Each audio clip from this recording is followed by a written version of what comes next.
Hello, my name is Vicky, and I am in the film Vivian. Correct. I'm I'm Vigo. I'm the writer director, and I also play Olsen in The Dead Don't Hurt. Oh, that's how you say it. Okay, well, I play No, it's Vivian. great. I am Vicky Vivian and too. I Vivian. am Vicky and I am Vivian. So. For one, I just started writing it, and that's how it came out. But thinking about it now, I mean, Western movies are often, most of the time, they have to do with the story. Often it's not quite truthful, but it's about the story of establishing a new frontier for the country, for the United States usually. Sometimes it's Canada, but and I thought what a good setting to have it our story, which is about a woman who in a way is creating a new frontier just by being herself. My role in the film is Vivian, and I am this woman who tries to put new frontiers, which is well said. I didn't think of it that way. And was very strong by being honest in her weakness. I think that's what makes her strength. We see her as a child, um, we see her as an adult, but we see other women, and we also hear other women being talked about in a not very respectful way, like the widow of Kendall, in this scene in the bank where they say, "Wow, that his fat ass widow. She doesn't know anything about business. We'll be able to steal the saloon from her." So in this story, it's kind of, Vivian and all the other women and girls in the story are always adapting to the rules that men put in place or what they need, what they want. It's you don't really see um, the men adapting to what the women want. Now Olsen, he's a man of his time. The guy I play, Vivian's partner. He's not a bad person, and so he's learning. You see him learning. He's trying. He wants he wants to adapt a little bit, but to a certain point, he's clumsy, but generally that's the situation. The women and the girls are, it's a man's world, and they have to try to fit in.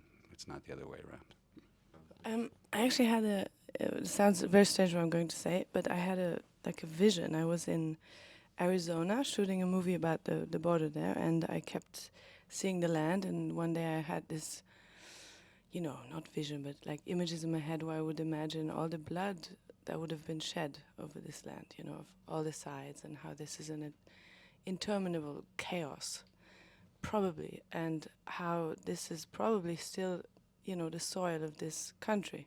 In that case, it was the U.S. where I was, and how heartbreaking that is, because this chaos is so old and it's so chaotic that it's very difficult to be ever be solved, and probably perpetrated in everywhere, in the family structure you have that chaos in the. So I thought, I think I would like to make a western if I could choose. And the same week I get an email by my French agent that Mr. Viggo Mortensen wants to speak to you, and I didn't know what it was about, but it was a western in the end. So, from the beginning, to me, it was just clear that there was something that wanted me to do this, and then of course the role immediately responded with me. It was very close to where I am. She told me that she had this vision, this idea, and that it was a strange coincidence that I called, which I thought, good, maybe I have a chance. Maybe she'll do the part. Maybe she's predisposed, and then we'll see what she thinks when she reads it, But fortunately, No, I loved it, and there's this whole Jeanne d'Arc part, which also I grew up, running through the forest all my life, and I was dreaming about Jeanne d'Arc, and I was always imagining I am Jeanne d'Arc. you were raised not far from where Yes, she was where she was from, yes. right? So I always had this imaginary conversation with Jeanne d'Arc and or God or whatever I would find, of like saving the world.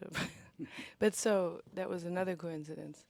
It's set in a certain time period, so starting with the screenplay, when we're talking about her character and her father, who goes off to fight against the English as a, French Canadian, and when did that happen? What happened? And then from there, obviously, it's what are the uniforms like? What do the people live like? What were their houses like? All that, and I love that collaborative aspect of filmmaking, because as soon as I had the story, then I started sharing photographic references and films, westerns, all kinds of things, with the costume designer Ann Dixon, with Carol Spear, who I'd worked with also before for production design. So you're slowly building up this edifice that we're going to inhabit. And it's frustrating when you have to wait sometimes years to find the money and do it, but in a way it's good, because it forces you to keep working and keep preparing. So I rewrote the script many times. I shared all this information. Everybody had a chance to think about it and work. Vicky had a chance to think about what she wanted to bring to it and all the things from her life and what she knows about history. So, yeah, I did. I always do a lot of research. I've always done that as an actor. I love that part. Sometimes the preparation for making the movie is the most fun part. Sometimes the shoot is not so much fun. In this case, I knew it would be a hard shoot, and we said something on the first day. I said, well, I hope, to the crew and the cast, I said, I hope it's a really good experience for you, but I hope it doesn't punish you too much, because I knew it would be difficult. And we had it was a tight schedule, it was tough, but we were really well prepared. It was very tough. I don't know if anyone is a good writer for any part, because a human being is always a human being. So if you put it on paper, it's theoretical. If you read a book by, for instance, the great thing is that you start imagining the person. You turn it into a person. But the thing on the page itself is always on a page itself. So the actor then has to make it into this thing that you do when you read it and bring the fantasy. So I think no matter if you're a man or a woman, when you write a character, it's just the writing. And then the actor comes and oftentimes, and I think that's what you're referring to, turns it upside down and says, no, I'm not going to do this. I'm not going to say this like that. I'm going to. Well, and then you have a dialogue. I like when someone like Vicky, but all the other actors did it, and also crew members. When people come with, if they care about it, they're going to come with surprises and ideas, and you'd be stupid as a writer or a director to say, no, that's not how I imagined it. When people come and do something, let's say we do a take of a scene, and all of a sudden something that Vicky says or does is not what I expected, but you know right away, if you're open, you're like, wait a minute, that could be even better. That's another layer that I hadn't thought of. That's great. Or maybe the scene is actually funnier than I thought, or sadder than I thought, And so they're gifts that people bring, and you can use them or not.